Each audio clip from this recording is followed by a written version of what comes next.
if we don't act now, we're going to lose all our rights. And if enough people start questioning, then they're going to have to rescind the bill. I mean, I don't want my family growing up in an oppressive society where they can't walk outside and breathe fresh air without someone pointing a gun at them. Would they put that language in there, giving them the authority to do it if they didn't have any intent on using it? So don't believe what they tell you. When everyone realizes that they've been duped, they're going to be pissed. And that's why they put all these laws in place, so that when people do realize, it'll be too late for them, and they won't have anything to say about it because they'll be locked up or shot. Because if you open your mouth against the regime, that's what happens to you. Just ask Saddam Hussein's people. And I'm not saying that we're living in one at this. Whatever you hear on TV isn't what the reality is, and the people need to stand up and unite and stop this, because you are losing your rights as we speak. They got H.R. 2749, which is a Food Safety Act, and this affects the entire country, which gives them the authority to shut down a geographical area, meaning a state, a whole state, if they want to, under the guise of contaminated food. They can stop all forms of transportation in and out of the state. They can destroy vehicles. They can declare martial law, and they can shut those that. They've done studies. They figured those things out, and that's why they put all these hot button issues out there to distract people, so they argue amongst themselves, like race and abortion and terrorism and healthcare and God only knows what else. They got you all distracted, arguing amongst each other while they're all fucking robbing us. They don't have the right to print paper money. Our founding fathers knew the hazards of that, and they specifically put it in the Constitution to make it criminal to do so, because it happened before in this country. And they stopped teaching stuff in school, and people don't know. I talked to people today, they didn't even know what martial law was. They're like, what's that? And when I told them, they couldn't believe it. So, I mean, you figure it out. I mean, people have to wake up, and it's unfortunate, but we're at a point right now that if people don't wake up, they're going to lose everything. You need to do your own reading. You need to get involved and start contacting your representatives and putting pressure on them, because one person can't do it. It takes a village to raise a child. You watch that leader and make sure he doesn't go power hungry. And that's where we fell off. We were out watching football or basketball or baseball or going to the beach or talking on the internet or texting each other, whatever the case. And I swore an oath to protect the country from all enemies, foreign, domestic. Now, these people that are operating in our government right now are criminals.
Remember the 11th of September.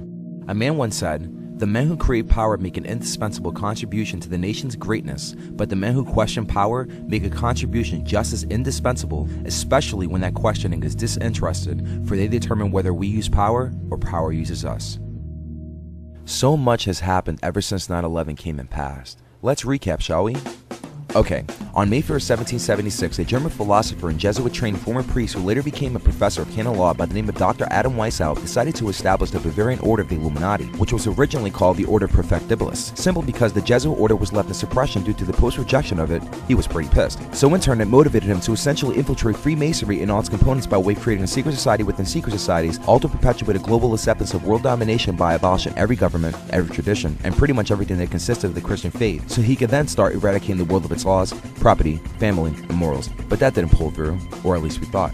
Little Adam and his wealthy followers enjoyed every second of his self-deluded utopian world for several more years until 1784 came and the Bavarian government banned and shut it down, or so we assumed. And definitely, after digging into some of his writings later on and feeling that they were too seditious, or should I say extremely unorthodox. So they closed down the order and banned this Freemasonic club forever, or so we thought. Funny how the Constitution of the United States was ratified and approved within its era on 4th.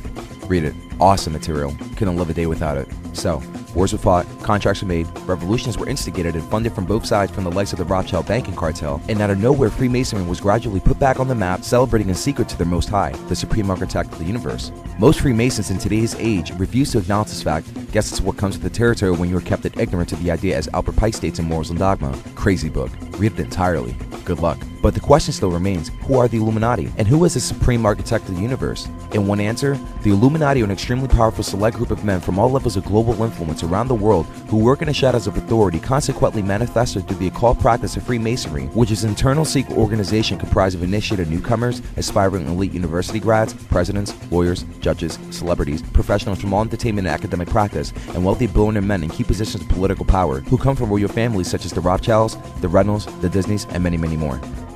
More wars came, new laws were passed, and more liberties were lifted contrary to what the United States Constitution allowed. But just don't take my word for it, let's just fast forward. Abraham Lincoln proclaimed to stick by his guns, and he sure did. He wanted to allow every American to gain sovereignty and consequently abolish the monetary system and the way it was conducting itself at the time. But the elite weren't having it. So on April 14, 1865, he was assassinated on this spot, but corrupted history states otherwise. We love you, Al. On July the 2nd, 1881, President James Garfield was shot and assassinated, but we are led to believe that he died from blood poisoning due to the poor medical treatment. Yeah, right. Fast forward a century. The United States Treasury held its weight until America plunged into a national debt that was so great they had to create an artificial universe of fake entities, people being recognized as nothing more than corporations, which in turn gave birth to the invisible digital straw man. He is on your social security card and is worth billions on your very own birth certificate and happens to be a stock on Wall Street. He is the name that is always printed in all capital letters on every presentment, bills, school loans, and essentially attached to every debt you owe. But you don't owe it, the straw man does. How funny, you were literally born into debt. Talk about trade, huh? This is the corporate you. On December 23rd, 1913, numbers. Congress passed a bill which allowed for the Federal Reserve System to consequently create money out of thin air and attach a slave wage and interest rate in conjunction to the debt that was originally stuck to the loan that was already circulating in the national debt that was already being paid off with another debt that was never even really paid off. Why? Because you can never pay off a debt with more debt. Simple? Got it? Good. The American dollar, which was originally backed by gold and silver, was now backed by nothing. Literally nothing. Oh wait, it's backed by the American people. Wait, that doesn't make any sense. Oh yeah. The straw man. The Fed swept the US Treasury under the black carpet. Go figure. Now the American currency system is backed by nothing. On May 1st, 1933, talk about a coincidence. Pick it up a notch. On December 7th, 1941, 353 Japanese fighters, bombers, and torpedo planes in 2 waves came and devoured 8 U.S. Navy battleships, killing 2,402 Americans, and in this, the Pearl Harbor history is made. But not in the way the textbooks feed you. What am I talking about? Right. That war was instigated by self-absorbed royal families of bankers in order to create endless war to generate stupendous amounts of profit for the people at the very top. Gotta remember, more wars, more money.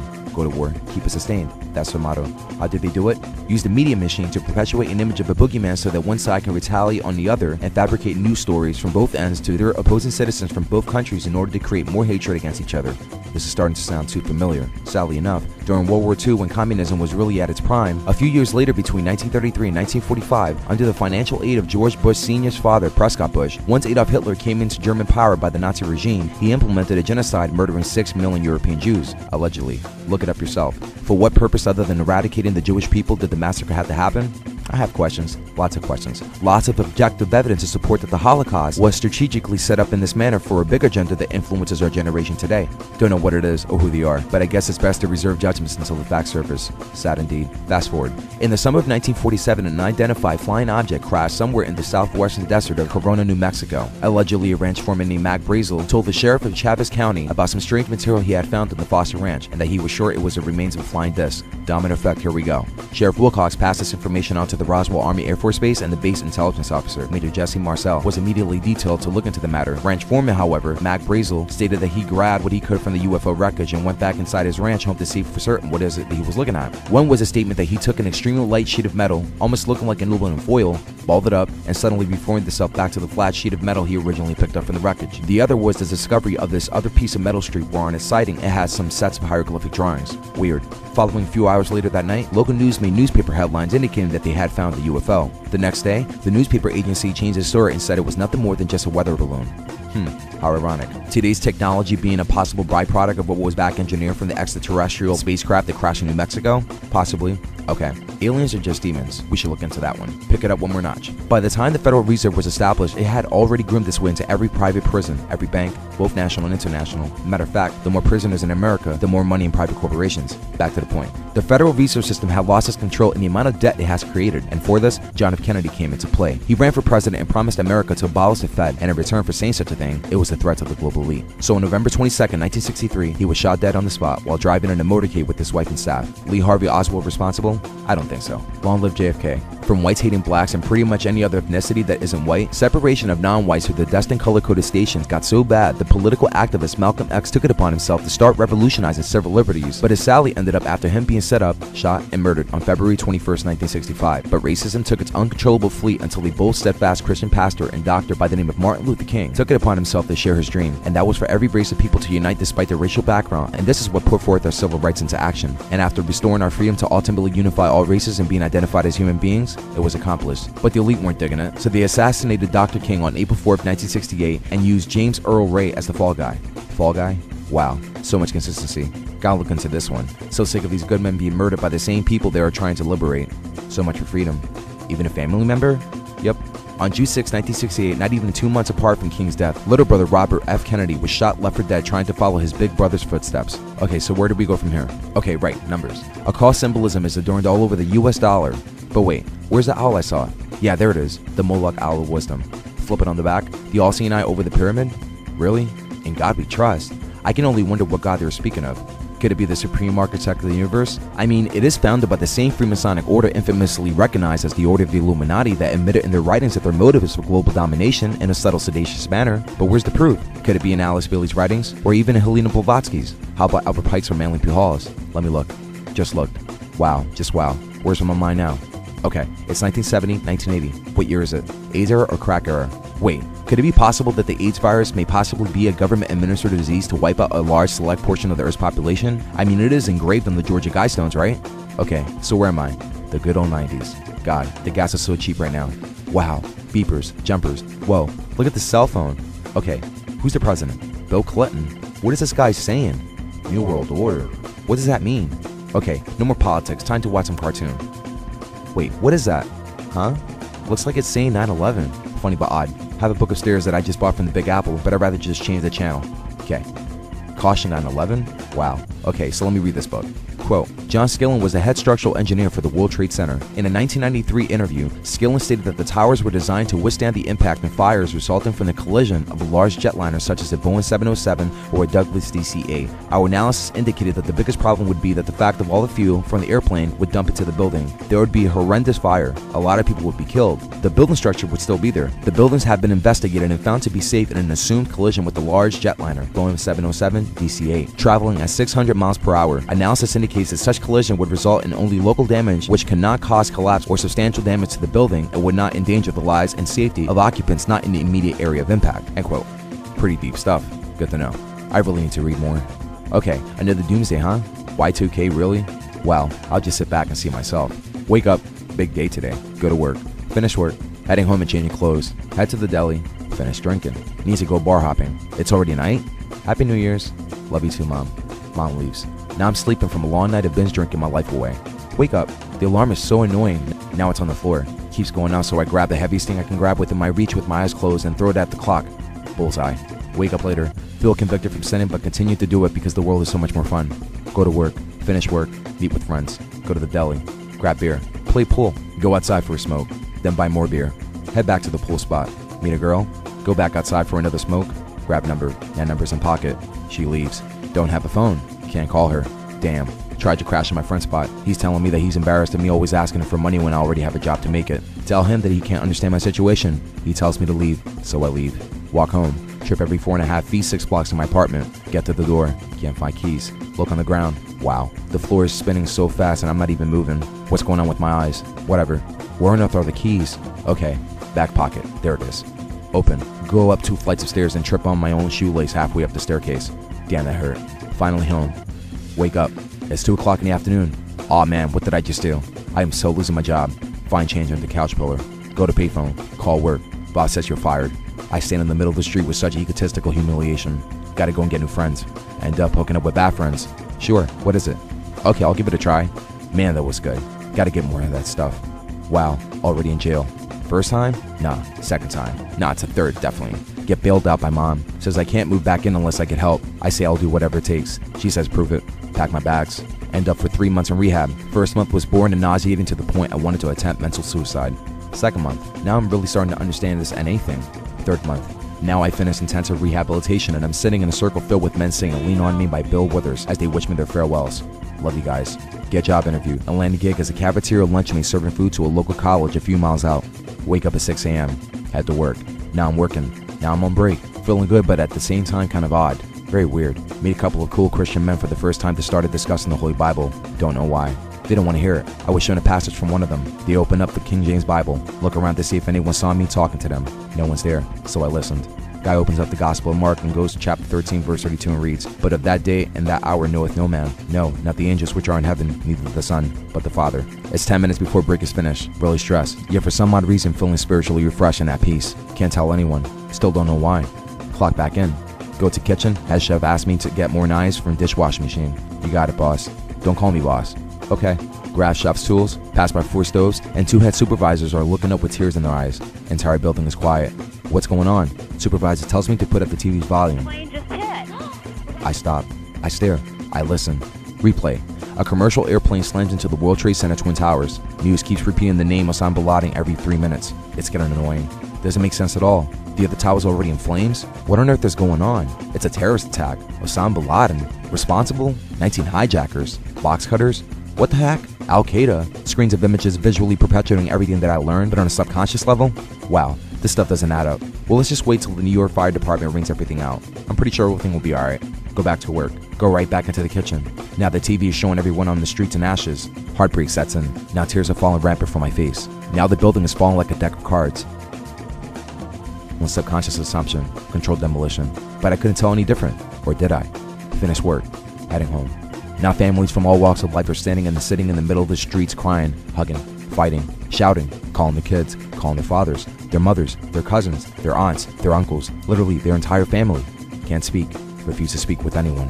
Watch TV, watch more TV, and more TV. Then get a call from work saying that the work is going to shut down its company for a week until Homeland Security gives them the green light to open back up.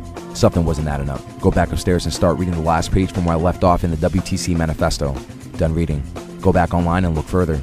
Go to a website that explores much more of what the WTC manifesto in light of the people who happen to be specialists in this matter. Go to the website. It reads, quote, a white paper released on February 3rd, 1964 states that the Twin Towers could have withstood impacts of jetliners traveling 600 miles per hour, a speed greater than the impact speed of the either jetliner used on 9/11, end quote.